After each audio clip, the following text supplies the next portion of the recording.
안녕하세요. 돈이 없을수록 부동산 경매를 하라의 저자 김서진입니다.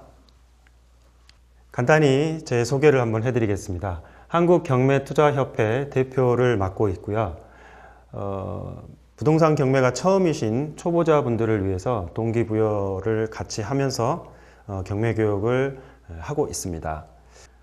주로 이렇게 그 공공기관이라든지 대기업 특강이라든지 아니면 외국계 기업 임원들을 대상으로 교육을 하고 있고요. 작년에는 여의도 CGV에서 한 2시간 정도의 경매 재테크를 통한 강연을 한 적이 있습니다.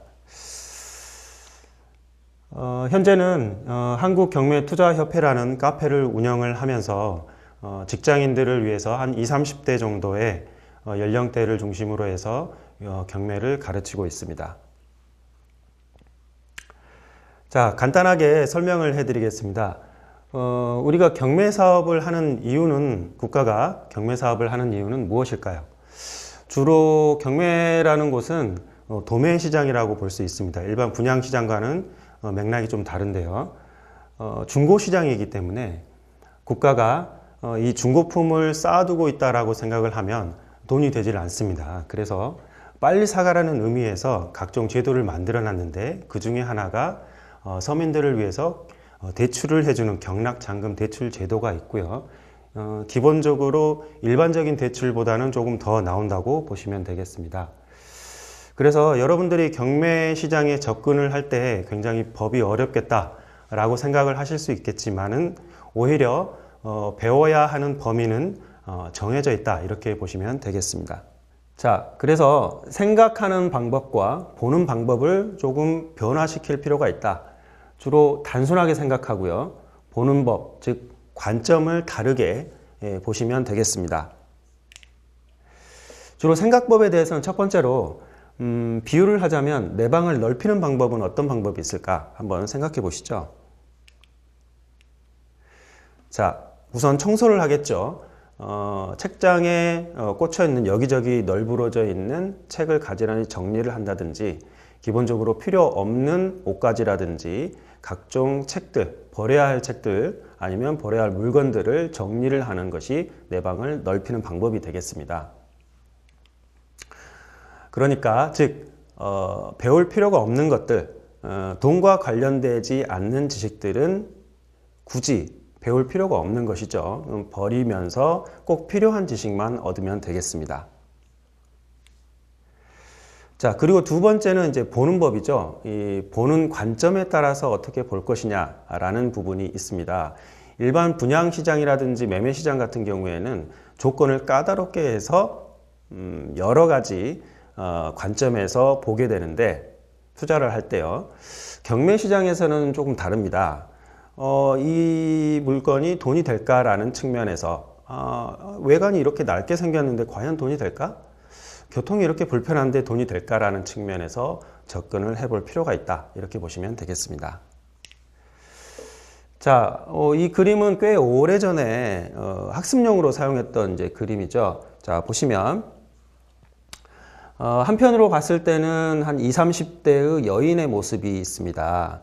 이 부분이 바로 턱선이죠. 그리고 반대편을 향해서 바라보고 있는 20, 30대의 여인으로 볼 수 있겠죠. 하지만 한편으로는 이 턱선을 코로 봤을 때 70대 정도의 노파의 모습으로 볼 수가 있습니다. 즉 보는 사람의 관점에 따라서 달리 보인다는 것이죠. 자, 두 가지 명심하십시오. 보는 방법, 그리고 생각하는 방법을 바꾸셔야 경매시장에서 초보자가 이길 수가 있습니다. 자, 보시죠. 우리가 보통 경매, 부동산 투자 하면은 이 대출, 빚을 생각하게 되는데, 이 빚에다가 저 레드 컬러의 점을 하나만 붙이면 어떻게 되나요? 바로 빚이 되죠. 이 빚을 활용할 수 있는, 대출을 활용할 수 있는 자본 운용법을 개발을 하시게 되면, 배우시게 되면 경매 투자, 즉 부동산 경매 투자가 굉장히 쉬워진다, 이렇게 보시면 되겠습니다. 자, 그래서 기본적으로 경매 투자의 경우에는 수익률만 내면 전부냐, 그렇지 않습니다. 기본적으로 본인을 바꾸려는 어떤 의지가 있어야 하고요. 투자를 반복해서 규모를 늘려가거나 아니면 똘똘한 몇 채 정도를 포트폴리오를 구성하는 측면에 있어서 자본 운용을 통해서 투자를 하시게 되면 굉장히 시너지를 내실 수 있다. 그런 시장이 경매 시장이다. 이렇게 보시면 되겠습니다. 그래서 기본적으로 재테크를 하는 본인의 어떤 사고 방식이라든지 사고 의식 같은 것들, 그 다음에 보는 어떤 능력, 안목이라든지 이런 부분을 바꾸기 위해서 세 가지에 대한 방법을 제가 제시를 한번 해드리겠습니다. 첫 번째는 시간입니다. 돈보다 가장 중요한 건 시간이죠. 우리가 직장 생활을 할 때 가장 바쁘고 업무에 쫓기다 보면은 집에 들어와서 녹초가 되고 토요일, 일요일 쉬기에 바쁩니다. 그리고 또 다음 주를 위해서 토요일, 일요일 충전을 하죠. 그렇기 때문에 어떤 경매 공부를 한다는 것 자체가 굉장히 어려운데 이런 시간을 사실은 아껴서 절약하는 방법을 본인들이 습득을 할 수 있어야 되겠습니다. 그리고 두 번째는 환경이죠. 기본적으로 가난한 사람들의 특징은 같이 어울리는 사람들의 어떤 사고 방식이라든지 말하는 대화 언어라든지 이런 부분들이 부자들이 생각하는 어떤 그런 사고 방식과는 조금 다릅니다. 그렇기 때문에 환경 자체를 바꾸는 것도 상당히 중요합니다. 돈을 벌 수 있는 환경, 즉 돈에 대한 욕망이 있거나 아니면 부자의 어떤 사고를 갖고 있는 그런 환경들을 통해서 접하는 것을 통해서 여러분들이 자신의 어떤 투자 성향이라든지 자신을 바꾸는 어떤 계기를 마련할 수 있을 겁니다. 자, 그리고 만나는 사람도 상당히 중요하죠. 사실 비슷한 류의 친구들을 만나게 되고요. 또 사회생활을 하면서 직장에 있으면 인맥에 대한 어떤 다양성이 부족하게 됩니다. 자, 그래서 만나는 사람도 상당히 중요하다. 이렇게 보시면 되겠습니다. 자, 그래서 지금 내가 현재 어떤 도약을 위해서 필요하다라고 생각이 드시면 내가 버려야 될 것이 무엇인지 내 방을 청소할 때처럼 버려야 될 것이 무엇인지 또 비워야 될 게 무엇인지 결심을 하시는 것이 상당히 중요합니다. 사실 작심삼일로 끝나버리는 경우가 상당히 많죠. 뭐 새해를 시작할 때든 마찬가지고요. 본인이 어떤 변화를 겪겠다라고 생각이 들면 목표를 세우는데 실천하기에는 상당히 힘이 듭니다. 그래서 대단한 것을 바꾸려고 하지 마시고요. 현재 지금 당장 0.5초 내에 실행할 수 있는 것부터 시작을 하시는 게 상당히 중요하다. 이렇게 보시면 되겠습니다. 자, 그래서 낭비되는 시간, 본인이 어떤 흘려보내는 시간 있죠.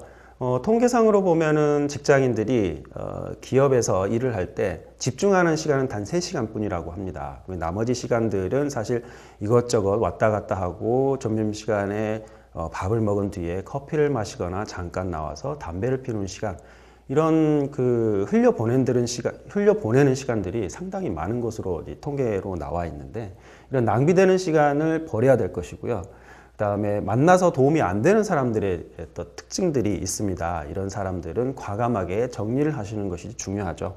자, 그리고 낭비되는 환경들이 있습니다. 굳이 내가 거기에 가서 어떤 시너지를 낼 수 있는 공간이 아니다라고 생각이 들면 굳이 그런 환경들을 찾아갈 필요가 없다. 기본적으로 내가 어떤 성공을 위해서 필요한 최적화된 환경을 찾아서 가시는 것이 상당히 중요합니다. 제가 돈이 없을수록 경매를 하라의 책을 쓸 때도 마찬가지로 기본적으로 동네에 조그만 이름 없는 카페에 갔더니 굉장히 커피값이 싸면서도 싸기 때문에 사람들이 왁자지껄하니 시끄러운 분위기가 많이 형성이 되어 있습니다. 그럴 때 제가 원고를 쓰는데 집중이 잘 안 돼요. 그런데 브랜드로 널리 알려진 카페의 경우에는 조금씩 다르죠. 거기서 원고를 쓸 만한 어떤 조용한 분위기가 형성이 되어 있을 뿐더러 콘센트라든지 아니면 좌석이라든지 테이블 이렇게 갖추어져 있는 어떤 환경적인 부분들이 상당히 중요한 영향을 끼친다. 이렇게 보시면 되죠. 자, 그래서 이 세 가지, 나를 바꾸는 방법 이 세 가지는 낭비되는 시간과 나에게 또 낭비되는 사람이 있을 겁니다. 본인이 생각을 하기에. 그리고 낭비되는 환경에 대해서 확실하게 정리를 하고 가시는 것이 상당히 중요하다. 이렇게 말씀을 드립니다. 자, 그래서 결론은 뭐냐? 경매를 처음 시작하거나 경매 시장에 처음 진입하는 초보자분들, 특히 20, 30대 분들은 단순하게 할 필요가 있다. 단순하게 접근할 필요가 있다라고 보시면 되겠습니다. 그래서 경매 투자는 단순하게 이렇게 항상 제가 가르치고 있습니다. 자, 그래서 경매는 무엇만 생각한다? 예, 돈만 생각을 하시면 됩니다. 돈이 되는지 안 되는지, 그리고 까다로운 조건은 모두 버리십시오. 분양시장이라든지 일반 시장에서 보시는 교통, 역세권, 기본적으로 편의시설이 갖추어져 있는지, 오를 것인가 라는 부분들을 모조리 따져가면서 100% 그 까다로운 조건을 맞추다 보면은 사실상 경매 시장에서는 성공하기가 상당히 힘이 듭니다. 물건 고르기도 힘들고요. 자, 그래서 소형 아파트 경매 투자 전략을 한번 제가 사례로 예를 한번 들어 드리겠습니다. 소형 아파트 같은 경우에는 직장인들이 보통 1,000만 원, 3,000만 원 사이 들고 있으면 접근하기 쉬운 시장이 되겠습니다. 자, 예전에 기사 나오는 것 중에 하나가요. 금리 상승, 정부 대출 규제 등으로 자금 부담이 상대적으로 적은 소형 아파트가 인기를 끌고 있다. 면적이 작을수록 선호도가 굉장히 가격 상승률이 높은 경향을 보였다. 뭐 이런 내용들이 취지로 기사가 써 있죠. 여러분들이 이제 그 부동산 투자를 하실 때 인구의 어떤 흐름을 성장하는 흐름을 잘 보셔야 됩니다. 1인 가구가 이렇게 지속적으로 증가하고 있다는 사실은 다들 알고 계시죠. 자, 나홀로 아파트 대 일반 아파트의 수익률을 비교해 볼까요? 서울 같은 경우에는 나홀로 아파트가 3.9%, 0.8% 정도 높죠. 그리고 경기권 같은 경우에는 0.9%, 인천 같은 경우에는 0.7% 정도가 수익률이 조금 높습니다. 나홀로 아파트가 상대적으로요. 자, 물론 상대적인 비율입니다. 자, 그래서 일반 매매 시장과 경매 시장의 차이를 한번 비교를 해드리겠습니다.